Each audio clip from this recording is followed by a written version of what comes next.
drivers are all on the grid now, and the Monaco Grand Prix is about to start. There's Scott Stoddard with his Jordan BRM. And with him now is Jeff Jordan himself, talking to this brilliant English driver who's won so many races in the dark green BRMs. Even faster than Stoddard in practice was the Frenchman, Jean-Pierre Sarti, twice world champion and an absolute master of these twisting Montecarlo streets. He's won the Grand Prix here 3 times. He drives for the great Italian manufacturer, Ferrari, and his teammate is the young Sicilian Nino Barlini, who's also won a place on the front row. Barlini is the former world champion motorcyclist who made a very successful switch to car racing last year and is certainly a potential world champion in Formula One racing. On the second row is Pete Allen, the American, now driving for BRM. Pete hasn't won a Grand Prix since he left Ferrari 3 seasons ago, but in spite of 2 bad accidents last year, he's still just as fast as ever. Yesterday, he lapped only a 10th slower than Scott Stoddard, #1 driver in the BRM team. Let's try and get the season off to a good start, shall we? Drive the car. Don't try to stand it on its bloody ear. They should show everyone the way home. Tim Randolph, another American, driving a Japanese Yamura, is also on the second row. This team's only been in Formula One racing for 2 years, and so far, the car's not been reliable enough to win a Grand Prix. But the Japanese have the most powerful engines of all. Dégagez! Dégagez la zone de départ!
And it's Sarti in the lead from Stoddard, Aaron, Hulme, Anderson and Randolph. Stoddard's drawing level with Sarti up the hill. He's going to overtake him. Now it's Sarti in the red Ferrari, number 17, leading, past the Hotel de Paris and into the Casino Square.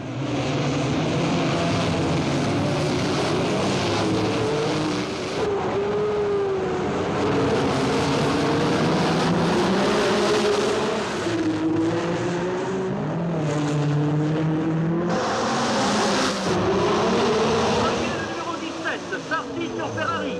Deuxième, le numéro 12, Stoddard sur BRM. Troisième, le numéro 11, Hulme sur BRM également. Nino Barlini, après un mauvais départ, a repris 2 places.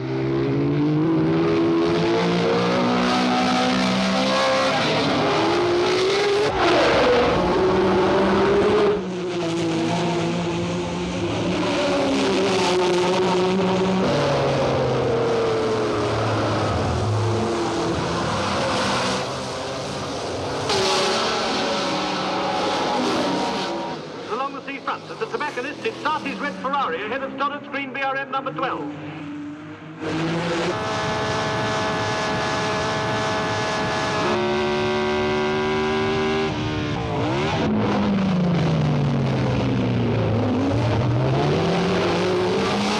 As they finish the first lap, it's Sarti first, Stoddard second, Aaron third, and fourth now is Barlini's Ferrari number 16.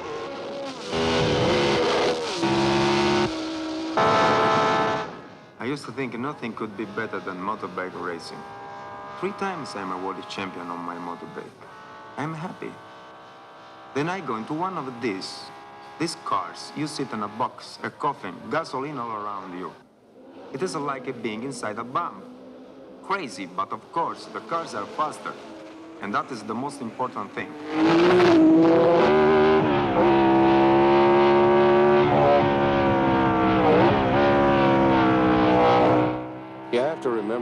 Montecarlo, because of the nature of the circuit, you shift gears over 2,600 times during the race. That's an average of once every 3 seconds. No reason to expect gearbox trouble. On the other hand, I suppose potential problems are in the back of your mind all the time. I've driven this course 6 times before, and the way I see it, I've only got 3 big problems today, and that's 2 Ferraris starting ahead of me and my own teammate, Scott Stoddard. Well, actually, walking the course is just about the last thing I do on the morning of a race. It's become a bit of a thing with me. I do a lot of thinking, collecting my thoughts about how I'll run the race, all that sort of thing. Of course, it originated with my brother, Roger, you know. He used to do the same thing. As a matter of fact, before I started racing myself, I often used to walk the course with him. The funny thing about Roger, you know, the day he was killed, he hadn't walked the circuit for some reason or another. I suppose I'm rather superstitious about this.